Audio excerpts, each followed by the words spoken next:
جبکہ ہمارے آقا صلی اللہ علیہ وآلہ وسلم نے فرمایا نکاح کو آسان کرو اور زنا کو مشکل کر دو۔ آج اس زمانے میں زنا آسان ہو گیا ہے لیکن نکاح مشکل سے مشکل تر ہوتا چلا جا رہا ہے۔ حضرات محترم، حضور پاک علیہ الصلاۃ والسلام کے اس فرمان کے مطابق ہر مسلمان کو عمل کرنا چاہیے، نکاح کو آسان سے آسان تر کرنا چاہیے تاکہ ہماری جو بہنیں رشتوں کے انتظار میں ہیں ان کا گھر جلد سے جلد بس سکے۔ تو ہم یہ وظیفہ ہمارے ناظرین کو بتاتے ہیں، بالخصوص جنہوں نے یہ سوال کیا ہے کہ آپ نمازوں کی پابندی کریں، اور جس لڑکی کے نکاح کی آپ کو فکر ہے ان کو بھی کہیں، بلکہ سارے گھر والوں کو کہیں کہ وہ نمازوں کی پابندی ضرور کریں، اور نمازوں کی پابندی کے ساتھ ساتھ آپ ربی انی لما انزلت الی من خیر فقیر اس کا ورد کثرت سے کرتے رہیں۔ انشاءاللہ مزید بتائیں گے۔ ایک اور کالر ہمارے ساتھ شامل ہے، ان کا استقبال کرتے ہیں۔ السلام علیکم ورحمۃ اللہ۔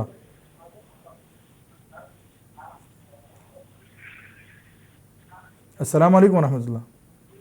وعلیکم السلام جی، کون اور کہاں سے بات کر رہے ہیں؟ جی میں نے ابھی بتایا نا، محمد حافظ بات کر رہا ہوں جیور سے۔ جی جی فرمائیے۔ مجھے معلوم کرنا تھا کہ نماز میں رکوع میں سبحان ربی الاعلیٰ پڑھتے ہیں آپ، سجدے میں سبحانک اللہم ربنا و بحمدک اللہم اغفر لی پڑھ سکتے ہیں؟ صحیح الگ الگ ہے نا؟ نماز میں رکوع میں سبحان ربی الاعلیٰ پڑھتے ہیں آپ؟ نہیں، سبحان ربی العظیم پڑھتے ہیں جی، اور سجدے میں سبحانک اللہم ربنا و بحمدک اللہم اغفر لی پڑھ سکتے ہیں؟ نہیں، سبحان ربی الاعلیٰ پڑھ لیں۔ سبحان ربی الاعلیٰ کے بجائے اب اور کوئی اور دعا پڑھنا چاہتے ہیں آپ؟ ہاں جی، اگر پڑھ لیں تو۔ جی جی، اگر پڑھ لیں تو ہاں جی انشاءاللہ بتاتے ہیں۔ اور کوئی سوال آپ کا؟ جی نہیں، جی انشاءاللہ بتاتے ہیں۔ تو محترم ناظرین و سامعین، ہم یہ عرض کر رہے تھے کہ لڑکیوں کی نکاح کے لیے وظیفہ، تو نمازوں کی پابندی سب سے پہلے، تہجد اور غروب کے وقت دعائیں کثرت سے کریں اللہ کی بارگاہ میں، اور رب انی لما انزلت الی من خیر فقیر اس آیت کا کثرت سے ورد کرتے رہیں، اور اس کے علاوہ اول و آخر 11 مرتبہ درود پڑھیں، اور 1100 مرتبہ یا لطیفو یا لطیفو یا لطیفو کا ورد کریں۔ اللہ تعالیٰ ضرور فضل فرمائے گا۔ اس کے علاوہ سورہ یاسین کی تلاوت کریں، اور اس کے بعد اللہ تعالیٰ سے صدق دل سے دعا کریں تو بھی اللہ تعالیٰ ضرور نکاح کے لیے رشتے آسان فرمائے گا اور رشتے فراہم فرمائے گا۔ لہٰذا ان باتوں کا ضرور خیال رکھیں، گھر میں نمازوں کی پابندی ہو، گناہوں سے اپنے آپ کو باز رکھیں، اور اس کے ساتھ ساتھ آپ ان وظائف کا اہتمام کریں، اللہ تعالیٰ ضرور فضل فرمائے گا۔ اور ہم یہ ہمارے ناظرین اور سامعین کو یہ بتا دینا چاہتے ہیں کہ ہم بہت زیادہ ٹینشنز لیتے ہیں اپنے بچوں اور بچیوں کی نکاح کے لیے، اور ہم پریشان ہوتے رہتے ہیں، جس کی وجہ سے ہماری طبیعت بھی بگڑتی ہے۔ کسی کو شوگر ہو رہا ہے، کسی کو بی پی کا مسئلہ ہے، اس طرح ہم بہت زیادہ ٹینشنز لے لیتے ہیں، جس کی وجہ سے ہماری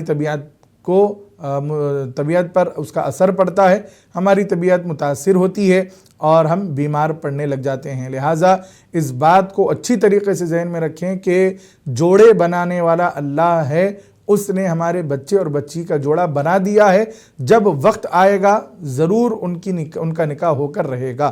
ایسا نہیں ہوگا کہ اللہ تعالیٰ نے تو جوڑا بنا دیا ہے لیکن وہ مل نہیں رہا ہے اور اسی حالت میں بچہ یا بچی دنیا سے چلے جا رہے ہیں، ایسا نہیں ہے، بلکہ دیر ہی صحیح جس وقت کو اللہ تعالیٰ نے مقرر فرمایا ہے، متعین فرمایا ہے، اس وقت جوڑا ضرور ملے گا اور نکاح ہو جائے گا۔ آپ اللہ تعالیٰ کی ذات پر بھروسہ کریں۔ اور اس کے بعد اشراق کی نماز کے وقت کے بارے میں پوچھا گیا کہ اشراق کی نماز 8 بجے ہے اور 8:20 کو پڑھی جا سکتی ہے کیا؟ تو یاد رکھیں محترم ناظرین و سامعین، اشراق کا وقت، فجر کی نماز کا وقت جب ختم ہو جاتا ہے اس کے بعد 22 منٹ تک ہم نماز نہیں پڑھ سکتے۔ فجر کا وقت جب ختم ہو رہا ہے، مثال کے طور پر 6:40 پر اگر وقت ختم ہو رہا ہے فجر کا، تو پھر 7 بجے یا 7:02 تک آپ کوئی نماز ادا نہیں کر سکتے، کوئی سجدہ بھی آپ نہیں کر سکتے ہیں۔ اس وقت سجدہ کرنا یا نماز پڑھنا ہمارے لیے ممنوع ہے، منع قرار دیا گیا ہے، ہم نہیں پڑھ سکتے۔ اس کے بعد جب سورج نکلتا ہے تو ہم اشراق کی نماز پڑھتے ہیں. تو اشراق کی نماز ہم فجر کی نماز کے ساتھ پڑھتے ہیں. اور جب دھوپ میں تیزی آ جاتی ہے اور دھوپ جب ہمیں محسوس ہونے لگتی ہے، اس کے اندر شدت پیدا ہونے لگتی ہے، تو اس وقت جو نماز پڑھتے ہیں اس کو عام طور پر چاشت کی نماز کہا جاتا ہے، جو تقریباً 8 بجے یا 8 بجے کے بعد پڑھی جاتی ہے. تو اشراق کی نماز ہو یا چاشت کی نماز ہو، آپ پڑھ سکتے ہیں. اشراق کی نماز کا جو مسئلہ ہے وہ فجر کی نماز کے فوراً بعد کا ہے، یعنی فجر کا وقت ختم ہو گیا. حدیث میں آیا ہے کہ حضور پاک علیہ الصلوۃ والسلام نے فرمایا جو فجر کی نماز پڑھے اس کے بعد پھر اپنے مقام پر بیٹھا رہے، ذکر و اذکار کرتا رہے، پھر اس کے بعد اشراق کی نماز ادا کرے تو 2 رکعت اشراق کی نفل نماز پڑھے گا تو اللہ تعالیٰ اس کو 2 حج کا ثواب عطا فرمائے گا. تو محترم ناظرین و سامعین، 2 حج اور 2 عمروں کا ثواب عطا کیا جائے گا. تو اللہ کے حبیب صلی اللہ علیہ وآلہ وسلم کے اس فرمان کے مطابق اشراق کا وقت فجر کی نماز کے فوراً بعد ہے، یعنی جو ہمیں ممنوع وقت ہے فجر کا وقت ختم ہونے کے بعد سے 20-22 منٹ تک اس وقت نہیں پڑھیں گے، ذکر و اذکار کرتے رہیں گے، قرآن کی تلاوت، درود اور استغفار وغیرہ. اس کے بعد پھر ہم اشراق کی 2 رکعت نماز ادا کریں گے تو اللہ تعالیٰ ضرور ہم کو ثواب بھی عطا فرمائے گا. اور اس کو اشراق کی نماز کہتے ہیں. جو 8 بجے کی بات ہے وہ دھوپ میں تیزی آنے کے بعد جو نماز پڑھی جاتی ہے اس کو چاشت کی نماز کہا جاتا ہے. تو ضرور وہ آپ 8 بجے بھی پڑھ سکتے ہیں یا 8 بجے کے بعد بھی پڑھ سکتے ہیں، 9-10 بجے تک بھی آپ اس کو ادا کر سکتے ہیں. ایک اور کالر ہمارے ساتھ شامل ہے، ان کو خیر مقدم کہتے ہیں اور جانتے ہیں کون اور کہاں سے. السلام علیکم ورحمۃ اللہ. السلام علیکم ورحمۃ اللہ وبرکاتہ. وعلیکم السلام ورحمۃ اللہ وبرکاتہ. جی کون اور کہاں سے بات کر رہے ہیں؟ پھر میں سید معین الدین سنگاریڈی سے بات کروں. جی فرمائیے، کیا سوال ہے آپ کا؟ مفتی صاحب میرے 2 سوالات ہیں. جی. پہلا سوال یہ ہے کہ حضرت علی رضی اللہ تعالیٰ عنہ کو مولا کہنا جائز ہے یا نہیں، کہ ناجائز ہے؟ اچھا. اور دوسرا سوال یہ ہے مفتی صاحب کہ حضرت علی رضی اللہ تعالیٰ عنہ کا پہلا نمبر کہنا یا پہلا خلیفہ کہنا یہ کیسا ہے؟ اچھا، مولا علی، حضرت علی کو پہلا خلیفہ کہنا کیسا ہے؟ جی ہاں. جی. اور کوئی سوال آپ کا؟ نہیں، یہ 2 سوالات ہیں. جی انشاءاللہ بتاتے ہیں. السلام علیکم. وعلیکم السلام ورحمۃ اللہ وبرکاتہ. تو محترم ناظرین و سامعین، اور ایک اور سوال کیا گیا تھا، نماز میں سجدے میں جو ہم تسبیح پڑھتے ہیں، رکوع میں ہم پڑھتے ہیں سبحان ربی العظیم، اور سجدے میں ہم پڑھتے ہیں سبحان ربی الاعلیٰ. تو سبحان ربی الاعلیٰ کے بجائے کوئی اور ذکر ہم کر سکتے ہیں کیا؟ جیسا کہ بھائی نے اپنے کال پر بتایا کہ وہ سبحانک اللہم کی کوئی ایک دعا پڑھتے ہیں تو وہ پڑھ سکتے ہیں، یا اگر کوئی کسی نے غلطی سے پڑھ لیا ہے تو کیا ہوگا؟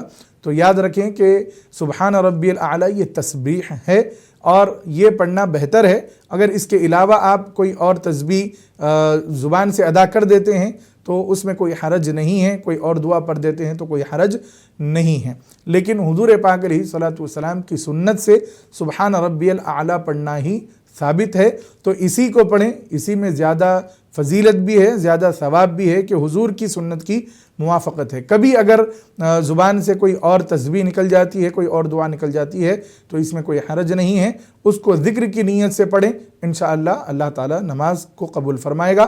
نماز پر کوئی اثر اس کا نہیں ہوگا، کیونکہ رکوع کی تسبیح ہو یا سجدے کی تسبیح ہو یہ ذکر ہے، اور اگر کوئی اور دعا ہماری زبان سے نکل گئی ہے تو ہم اس کو ذکر کی نیت سے ہی پڑھتے ہیں تو وہ بھی قابل قبول ہے.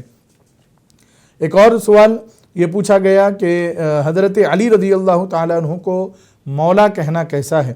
تو یاد رکھیں کہ حضور پاک علیہ الصلوۃ والسلام نے حجۃ الوداع کے بعد جب حضور حج سے واپس آ رہے تھے تو ایک مقام پر پہنچے جس کو غدیر خم کہا جاتا ہے. وہاں پر حضور پاک علیہ الصلوۃ والسلام نے سیدنا علی مرتضیٰ شیر خدا رضی اللہ تعالیٰ عنہ کا ہاتھ اپنے ہاتھ میں لیا اور تمام صحابہ کرام جو اس وقت موجود تھے سب کے سامنے یہ فرمایا کہ من کنت مولاہ فعلی مولا، میں جس کا مولا ہوں علی اس کے مولا ہیں. اللہم والی من والاہ وعادی من عاداہ، اے اللہ جو علی سے محبت کرے تو اس سے محبت کر، اور جو علی سے دشمنی کرے تو اس سے دشمنی کر. یہ فرمان حضور پاک علیہ الصلوۃ والسلام کا تواتر کے ساتھ ثابت ہے. تو یہاں پر 2 باتیں ہیں، مولا کے معنی کیا ہیں؟ اگر ہم اس بات پر غور کر لیں تو ہمیں پتہ چلے گا کہ یہ کہنا جائز ہے یا نہیں ہے۔ دوسرا، مولا علی رضی اللہ تعالیٰ عنہ کو اللہ کے حبیب صلی اللہ علیہ وسلم نے کیا اپنا خلیفہ مقرر فرما دیا ہے؟ جیسا کہ سائل نے پوچھا کہ آپ کو پہلا خلیفہ کہنا ہے، اور لوگ خلیفہ کہنا کیسا ہے، لوگ اس حدیث سے بھی استدلال کرتے ہیں۔ تو محترم ناظرین و سامعین، یاد رکھیں کہ یہاں پر مولا کے معنی ہیں محبوب، یعنی حضور پاک علیہ الصلوۃ والسلام نے فرمایا مولا کے کئی معانی بیان کیے گئے ہیں۔ اللہ تعالیٰ بھی ہمارا مولا ہے، جیسا کہ اللہ تعالیٰ قرآن میں خود ارشاد فرماتا ہے کہ اللہ تعالیٰ نے دعا سکھائی، وَاعْفُ عَنَّا وَاغْفِرْ لَنَا وَارْحَمْنَا أَنْتَ مَوْلَانَا فَانْصُرْنَا عَلَى الْقَوْمِ الْكَافِرِينَ۔ تو انت مولانا کا مطلب اے اللہ تو ہمارا مولا ہے۔ تو مولا کے کئی معنی آتے ہیں، مولا کے معنی مددگار کے ہیں، آقا کے ہیں، سردار کے ہیں، محبوب کے ہیں، دوست کے ہیں، بہت سارے اس کے معانی ہیں۔ لیکن حضرت علی رضی اللہ تعالیٰ عنہ کو کس معنی میں ہم مولا کہتے ہیں یا کس معنی میں مولا کہنا چاہیے، اس پر اگر ہم غور کریں تو ہمیں یہ بات پتہ چلتی ہے کہ ہمیں حضرت علی رضی اللہ تعالیٰ عنہ کو محبوب کے معنی کے طور پر مولا کہنا چاہیے۔ یعنی اللہ کے حبیب صلی اللہ علیہ وآلہ وسلم نے صحابہ اکرام سے گویا یہ فرمایا کہ جو مجھ سے محبت کرتا ہے اس کو چاہیے کہ وہ علی سے بھی محبت کرے۔ جس کا میں مولا ہوں علی اس کے مولا ہیں۔ اس کا مطلب یہ ہے کہ جس کا میں محبوب ہوں اس کے علی بھی محبوب ہیں۔ صحابہ اکرام رضوان اللہ تعالی علیہ مجمعین کو اللہ تعالیٰ نے، اللہ کے حبیب صلی اللہ علیہ وآلہ وسلم نے یہ پیغام دے دیا کہ علی سے محبت کرو۔ اور اگر یہاں پر ہم نعوذ باللہ کوئی اور معنی لیں گے جیسے مددگار کے، حقیقی مددگار تو اللہ تعالیٰ ہے۔ ہاں مولا علی رضی اللہ تعالیٰ عنہ یا کوئی اور صحابی ہوں، حضور پاک علیہ الصلوۃ والسلام ہوں، یہ بھی ہمارے مددگار ہیں۔ لیکن یہاں پر مددگار کے معنی اگر عام رکھے جائیں تو اس سے کیا ہوگا، حدیث کا جو آگے کا لفظ ہے اس سے بہت بڑی پریشانی ہوتی ہے۔ اگر یہ کہا جائے کہ جس کا میں مولا ہوں، جس کا میں آقا ہوں اس کا علی آقا ہے، تو اللہ کے حبیب آگے دعا فرما رہے ہیں اللہم والی من والا، اے اللہ تو اس کو محبوب بنا لے جو علی کو محبوب رکھتا ہو۔ یہ معنی محبوبیت کے یہاں پر جمتے ہیں۔ اور اگر ہم آقا کے کریں گے تو نعوذ باللہ یہ معنی ہو جائے گا کہ اے اللہ تو علی کو آقا بنا لے، جو علی کو اے اللہ علی کو جو آقا مان لے تو اس کو اپنا آقا بنا لے، نعوذ باللہ، جو علی کو مددگار بنا لے تو اس کو اپنا مددگار بنا لے، نعوذ باللہ۔ اس طرح کا معنی ہوتا ہے۔ حضرت علی مددگار ضرور ہیں لیکن یہاں پر وہ معنی نہیں جمتے ہیں مولا کے معنی میں۔ اور حضرات محترم، خلافت کے لیے بھی اس حدیث کو دلیل بنایا جاتا ہے، لیکن علماء کرام نے اس کے جوابات دیے ہیں کہ یہاں پر خلافت کی بات نہیں ہو رہی ہے بلکہ محبوبیت کی بات ہو رہی ہے۔ حضور پاک علیہ الصلوۃ والسلام نے خلافت کا کوئی اعلان نہیں فرمایا، اس لیے کہ حضور پاک علیہ الصلوۃ والسلام سید الفصحاء، سید البلغاء ہیں، یعنی عرب کی زبان میں کس بات کو کس طرح کہا جائے حضور سے بہتر کوئی نہیں جانتا۔ تو حضور پاک علیہ الصلوۃ والسلام نے اتنی بڑی بات جو خلافت والی بات ہو حضور نے ایسے ہی بیان کر دی، لوگ پریشان رہیں کہ یہ خلافت کا اعلان ہے یا محبوبیت کا اعلان ہے، ایسا نہیں ہو سکتا۔ یہاں پر صرف اور صرف حضور پاک علیہ الصلوۃ والسلام نے حضرت علی رضی اللہ تعالیٰ عنہ کو مسلمانوں کا مولا قرار دیا ہے، یعنی محبوب قرار دیا ہے۔ اس بات کو اچھی طریقے سے ذہن میں رکھیں۔ اور حضرات محترم، حضرت علی رضی اللہ تعالیٰ عنہ کو پہلا خلیفہ ماننا کیسا ہے؟ تو یہ اہل سنت و جماعت کے عقیدے کے خلاف ہے۔ یہ ہمارے شیعہ بھائیوں کا عقیدہ ہے کہ وہ حضرت علی رضی اللہ تعالیٰ عنہ کو حضور کا پہلا خلیفہ مانتے ہیں، پہلا امام مانتے ہیں، لیکن اہل سنت و جماعت اس بات پر متفق ہیں کہ پہلا نمبر اور پہلے خلیفہ حضرت سیدنا ابو بکر صدیق رضی اللہ تعالیٰ عنہ کا ہی ہے۔ اور علامہ امام ابو جعفر الطحاوی رحمۃ اللہ تعالیٰ علیہ، جن کی وفات 341 ہجری میں ہوئی ہے، وہ اہل سنت و جماعت کے بہت بڑے امام ہیں۔ عقیدہ اہل سنت و جماعت پر انہوں نے کتاب لکھی ہے جس کا نام العقیدہ الطحاویہ ہے۔ اس میں آپ نے فرمایا ہے کہ ہم سب سے پہلے حضرت ابو بکر صدیق رضی اللہ تعالیٰ عنہ کی خلافت کو ثابت کرتے ہیں، مانتے ہیں۔ سب سے پہلے حضرت ابو بکر صدیق رضی اللہ تعالیٰ عنہ خلیفہ ہیں، کیونکہ وہ سب سے مقدم ہیں اور ان کا بہت بڑا امت میں مقام ہے۔ اس کے بعد خلافت حضرت عمر کے لیے ہے، پھر حضرت عثمان کے لیے ہے، اس کے بعد حضرت علی رضی اللہ تعالی عنہم اجمعین کے لیے ہیں۔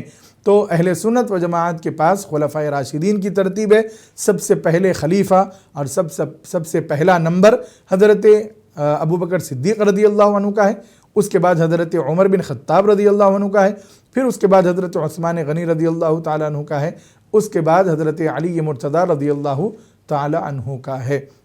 تو محترم ناظرین و سامعین، اس عقیدے کو اچھی طریقے سے اپنے ذہن و فکر میں راسخ کر لیں، مضبوطی سے اپنے دل میں اس کو بٹھا لیں کہ حضرت علی رضی اللہ تعالیٰ عنہ پہلے خلیفہ نہیں ہیں بلکہ چوتھے خلیفہ ہیں، اور اس میں کوئی نعوذ باللہ عیب کی بات نہیں ہے، کوئی آپ کی شان گھٹانے کی بات نہیں ہے، بلکہ یہ امت میں شروع سے خلافت کی ترتیب چلی آ رہی ہے۔ سب سے پہلے خلیفہ حضرت ابوبکر، اس کے بعد دوسرے خلیفہ حضرت عمر، تیسرے خلیفہ حضرت عثمان، اور چوتھے خلیفہ حضرت علی رضی اللہ تعالی عنہ۔ اگر کوئی حضرت علی رضی اللہ تعالی عنہ کو تمام صحابہ اکرام پر فضیلت دیتا ہے تو وہ اہل سنت و جماعت کے منہج سے ہٹا ہوا ہے۔ ایسے لوگوں سے احتراز کرنا، ان سے بچنا ہمارے ایمان کی سلامتی کا ضامن ہے۔ تو محترم ناظرین و سامعین، آج کا جو ہمارا ٹاپک ہے وہ ہے حضرت علی رضی اللہ تعالیٰ عنہ کی ولادت۔ تو سیدنا علی مرتضیٰ رضی اللہ تعالیٰ عنہ کی ہم شادی کا ذکر کر رہے تھے کہ حضور پاک علیہ الصلوۃ والسلام نے آپ کو خود آپ کے پیسوں سے ہی نکاح کا انتظام کرنے کا مشورہ عنایت فرمایا، اس کی ترتیب بتائی، اور حضرت علی رضی اللہ تعالیٰ عنہ نے اس دور میں اپنا نکاح آسانی کے ساتھ اس طرح انجام دیا ہے۔ اپنی زرہ کو بیچی اور وہ جو پیسے آئے تھے اس سے آپ نے اپنے نکاح کا انتظام کیا۔ جو پیسے بچ گئے تھے حضور پاک علیہ الصلوۃ والسلام نے فرمایا کہ اب تم اس میں ولیمہ کرو۔ تو سیدنا علی مرتضیٰ رضی اللہ تعالیٰ عنہ نے انہی بچے ہوئے پیسوں سے پھر آپ نے ولیمے کا انتظام فرمایا، اور اس دور میں آپ نے جو کھانے کا اہتمام فرمایا ہے وہ اس زمانے کے لحاظ سے پرتکلف دعوت کہلاتی ہے۔ یعنی آج جس طرح ہمارے پاس قسم قسم کے کھانے دستروں پر نظر آتے ہیں تو ہم یہ سمجھتے ہیں کہ یہ ہمارے پاس ہی ہے، ایسا نہیں ہے، بلکہ سیدنا علی مرتضیٰ رضی اللہ تعالیٰ عنہ نے اپنے زمانے میں، حضور کے زمانے میں، ایک پرتکلف دعوت اس لحاظ سے، اس دور میں جس کو پرتکلف کہا جاتا تھا، ویسی دعوت آپ نے اپنے ولیمے کی فرمائی ہے۔ تو محترم ناظرین و سامعین، سیدنا علی مرتضیٰ رضی اللہ تعالیٰ عنہ کا نکاح اس طرح انجام پایا، اور ایک روایت میں یہاں تک آیا ہے کہ جب حضرت علی رضی اللہ تعالیٰ عنہ نے نکاح کا پیغام لایا تو حضور پاک علیہ الصلوۃ والسلام کی بارگاہ میں حضرت جبریل امین علیہ السلام حاضر ہوئے اور عرض کی کہ یا رسول اللہ صلی اللہ علیہ وسلم، اللہ تعالیٰ آپ کو سلام فرماتا ہے اور اللہ تعالیٰ یہ فرما رہا ہے کہ آپ علی اور فاطمہ کا نکاح کر دیں، میں نے آسمانوں پر ان کا نکاح کر دیا ہے۔ سبحان اللہ، دیکھیں آپ، بی بی فاطمہ الزہرا رضی اللہ تعالی عنہ کا نکاح آسمانوں پر پہلے ہوا، اس کے بعد دنیا میں حضور پاک علیہ الصلوۃ والسلام نے آپ کے نکاح کو انجام دیا۔ اور ایک حدیث میں حضور پاک علیہ الصلوۃ والسلام نے فرمایا کہ میں کوئی نکاح نہیں کرتا، یعنی حضور پاک علیہ الصلوۃ والسلام کسی کی بیٹی کو اپنے گھر نہیں لاتے اور اپنی بیٹی کو کسی کے گھر نہیں دیتے، کب تک؟ جب تک کہ وحی الہی نازل نہ ہو جائے۔ یعنی حضور پاک علیہ الصلوۃ والسلام نے حضرت عائشہ صدیقہ رضی اللہ تعالی عنہا سے نکاح کیا، حضرت ابوبکر کی جو بیٹی ہیں، حضرت عمر کی بیٹی حضرت حفصہ ہیں رضی اللہ عنہم اجمعین، ان سے نکاح کیا، حضرت ابو سفیان کی بیٹی ہیں ام حبیبہ رضی اللہ تعالی عنہما، ان سے آپ نے نکاح کیا، اور حضور پاک علیہ الصلوۃ والسلام نے اپنی شہزادیوں کا نکاح حضرت عثمان غنی سے کیا، پھر حضرت علی سے کیا۔ تو اللہ کے حبیب فرماتے ہیں یہ جو نکاح ہوا ہے یہ اللہ کی وحی سے ہوا ہے۔ تو محترم ناظرین و سامعین، یہ ہمارے لیے باعث فخر کی بات ہے کہ حضور پاک علیہ الصلوۃ والسلام کی جو ازواج مطہرات ہیں، جن کو ہم ام المؤمنین کہتے ہیں، یہ اللہ کی مرضی سے حضور کے نکاح میں آئی ہیں، اور جو حضور کی شہزادیاں ہیں جن کا نکاح ہوا ہے حضرت عثمان غنی سے اور حضرت علی سے، ان کی نکاح میں بھی یہ اللہ تعالیٰ کی مرضی شامل حال ہے۔ ایک کالر ہمارے ساتھ شامل ہے، ہم ان کو خیر مقدم کہتے ہیں۔ تو محترم ناظرین و سامعین، شاید لائن ڈراپ ہو گئی ہے، انشاءاللہ ہم یہ مختصر سا وقت ہے، اس مختصر وقت میں ہم حضرت علی رضی اللہ تعالیٰ عنہ کے تمام فضائل مناقب بیان نہیں کیے ہیں اور نہ کر پائیں گے، اس کے لیے ایک طویل وقت مطلوب ہوتا ہے، لیکن ہمارے لیے مجبوری ہے، ہمیں یہیں پر پروگرام کو وائنڈ اپ کرنا ہے، مکمل کرنا ہے۔ لیکن ایک بات عرض کر کے اپنی گفتگو کو ختم کرتا ہوں، حضرت علی رضی اللہ تعالیٰ عنہ سے محبت کرنا یہ ہمارے ایمان کی علامت ہے، ایمان کا حصہ ہے۔ خود حضرت علی رضی اللہ تعالیٰ عنہ نے بیان فرمایا ہے، صحیح مسلم شریف کی حدیث پاک ہے، قسم کھا کر کہ مجھے اللہ کی قسم ہے جس نے دانے کو پھاڑ کر اس کو درخت بنایا اور ہر ذی روح کو اللہ تعالیٰ نے وجود بخشا، حضور پاک علیہ الصلاۃ والسلام نے مجھے یہ خوشخبری عطا فرمائی ہے اور مجھے یہ بات بیان فرمائی ہے۔ خود حضرت علی فرما رہے ہیں کہ حضور نے مجھے یہ بیان فرمایا ہے کہ علی تجھ سے محبت صرف اور صرف مومن کرے گا اور تجھ سے نفرت صرف اور صرف منافق ہی کرے گا۔ تو مولا علی سے محبت کرنا یہ ایمان کا حصہ بن گیا۔ جو مومن ہوگا، جو مسلمان ہوگا وہ حضرت علی سے محبت کرے گا، اور جو منافق ہوگا وہی حضرت علی سے نفرت کرے گا۔ اللہ تعالی ہمیں حضرت علی رضی اللہ تعالیٰ عنہ کی سچی محبت اور افراط و تفرید سے پاک محبت نصیب فرمائے، اور منافقت سے اور منافقوں سے اللہ تعالی ہمارے ایمان کی حفاظت فرمائے۔ خود حضرت علی رضی اللہ تعالیٰ عنہ نے فرمایا کہ میری وجہ سے دو لوگ جہنم میں جائیں گے، ایک مجھ سے زیادہ محبت میں غلو کرنے والا اور مجھ سے نفرت میں غلو کرنے والا۔ بہت زیادہ محبت میں چلے گئے تب بھی ہم سے ایسی باتیں سرزد ہو جاتی ہیں جو شریعت کے خلاف ہیں، بہت زیادہ بغض اور نفرت میں چلے گئے تب بھی یہ ہمارے لیے وبال جان ہے۔ تو حضرت علی نے فرمایا جو مجھ سے غلو کی حد تک محبت کرے گا اور غلو کی حد تک نفرت کرے گا، دونوں بھی جہنم میں ہیں۔ لہٰذا ہمیں اعتدال میں رہنا چاہیے، جو مسلک اہل سنت و جماعت ہے اس پر ہمیں گامزن رہنا چاہیے، اور ایسے علماء کو ہمیں سننا چاہیے جو اعتدال کے ساتھ حضرت علی رضی اللہ تعالیٰ عنہ کے فضائل و مناقب بیان کرتے ہیں۔